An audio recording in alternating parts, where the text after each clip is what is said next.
Hello and welcome to the world wide post. दोस्तों, जो मेरा पुराना चैनल का नाम था ना ग्लोबल एफएस टुडे, ये नाम मैंने बदलकर वर्ल्ड वाइड पोस्ट पर अपडेट कर दिया है।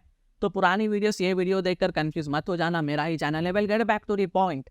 नाइजर के कू लीडर्स अभी तक सत्ता में है, वहाँ की आर्मी अभी भी सत्ता में है, लेकिन वेस्ट अफ्रीकन कंट्रीज ने मिलकर उन्हें एक आखिरी मौका दिया है। तंबी की है, उन देशों ने कहा है कि नाइजर के मिलिट्री जनता के जरिए हटाए गए नेता मोहम्मद बाजुम की प्रेसिडेंसी को वापस लाना होगा, नहीं तो वो खुद मिलिट्री इंटरवेंशन का सामना करेंगे। अफ्रीकन देश मिलकर मिलिट्री ताकत से इंटरफियर करेंगे ये मामले में, और ये अफ्रीकन देश मिलकर नाइजर के मिलिट्री को जबरदस्ती हटाकर मोहम्मद बाजुम की प्रेसिडेंसी को वापस लाएंगे। संडे तक एक डेडलाइन दी गई है, लेकिन लगता है कि जनता का कोई खास फर्क नहीं पड़ा है उनकी धमकी का। कॉप लीडर्स का कोई इरादा नहीं है छोड़ने का। उन्होंने पहले से ही कुछ अनाउंसमेंट जारी की है और 10 साल पुरानी एग्रीमेंट्स को खत्म कर दिया है। ये मेजर अपडेट्स है। उनकी नज़र में फ्रांस अब निशाना बन चुका है। फ्रांस ने पहले नाइजर को कॉलोनाइज किया था और हाल ही में फ्रांस के खिलाफ बहुत सारा गुस्सा निकल कर आ रहा है। कू के सपोर्टर्स ने फ्रांस को देश की खराब हालत का जिम्मेदार मानते हैं और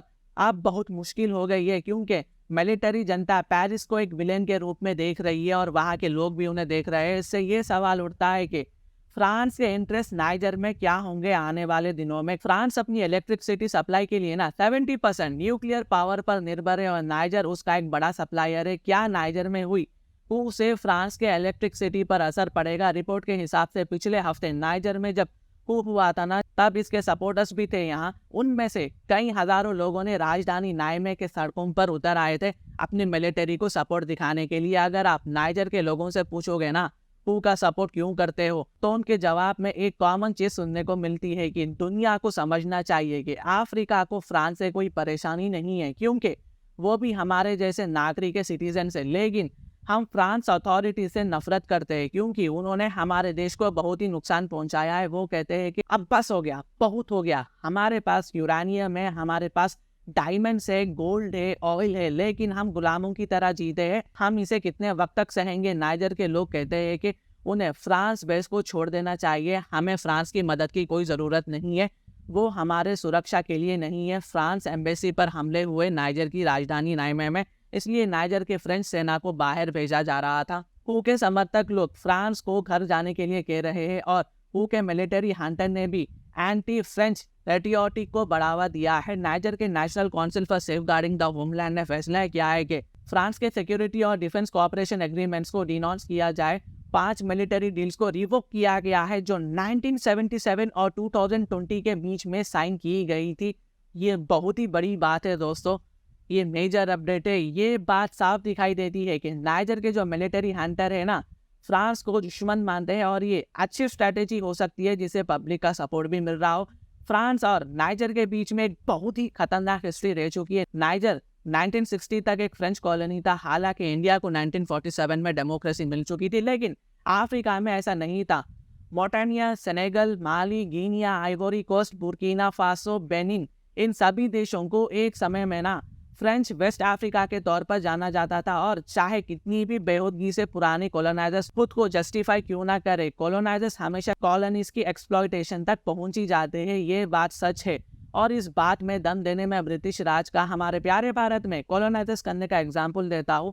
कैसे ब्रिटिशर्स ने हमारे नेचुरल रिसोर्सेस एक्सप्लॉयट कर इंग्लैंड को लेकर गए थे और हमको गुलामों की तरह ट्रीट किया गया था। नाइजर दुनिया का सबसे गरीब देशों में से एक माना जाता है। हालांकि नाइजर में आपको नेचुरल रिसोर्सेज जैसे यूरेनियम, सोना और तेल की खास रिसोर्सेज देखने को मिल जाएंगे, लेकिन फिर भी ये एक सबसे गरीब देश के तौर पर माना जाता है क्योंकि नाइजर के साथ एक अनइक्वल पावर डायनामिक देखने को मिलता है। कुछ क्रिटिक्स इसे न्यू कॉलोनाइजेशन कहते हैं, जहां नाइजर जैसे देशों के रॉ मटेरियल्स जैसे यूरेनियम उनके पहले कॉलोनाइजर्स जैसे कि फ्रांस को जाते थे और वो उनका इस्तेमाल फ्रेंच न्यूक्लियर पावर प्लांट को चलाने के लिए यूज करते थे।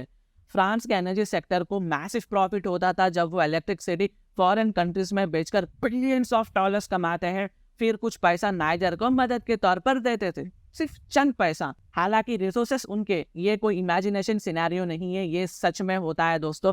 फ्रांस लगभग 3.3 बिलियन डॉलर्स की इलेक्ट्रिसिटी बेचकर हर साल कमाता है, जबकि नाइजर जो कि फ्रांस को लगभग 18% और दुनिया को 5% यूरेनियम सप्लाई करता है, वो अब गरीब है। आप इमेजिन कर सकते हैं कि कितना लोगों को वहाँ फ्रस्ट्रेशन कैसा होती है। नाइजर का यूरेनियम सिर्फ एक एग्जाम्पल है, बल्कि दूसरे रिसोर्सेस और रॉ मटेरियल भी है सभी फॉर्मर कॉलोनीज में। हाँ, अब आखिरी 10 सालों में दिख रहा है कि नाइजर अब फ्रांस के लिए यूरेनियम का 5th सबसे बड़ा सप्लायर है। इसलिए शायद वो पहले जैसे यूरेनियम के लिए स्ट्रेटेजिक पार्टनर नहीं रहा होगा जो 1960s, 70s और 80s में था। यूटिलिटी के पास नेचुरल यूरेनियम की सफिशिएंट स्टॉक है जिससे शॉर्ट टर्म सप्लाई रिस्क को खत्म कर सके। लंबे समय के लिए वर्ल्ड मार्केट में इतने सारे यूरेनियम के डिपॉजिट है कि यूरोप यूनियन की नीड्स को आराम से कवर किया जा सकता है।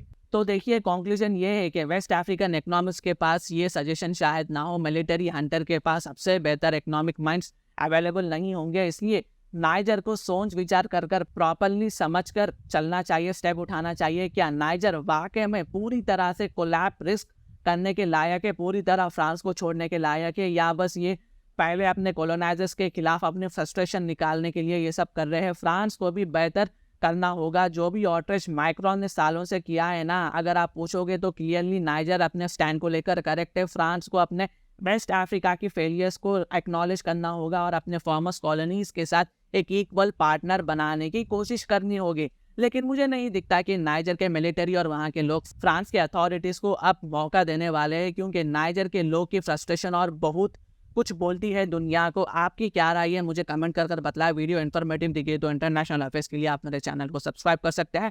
Thank you so much and God bless you all.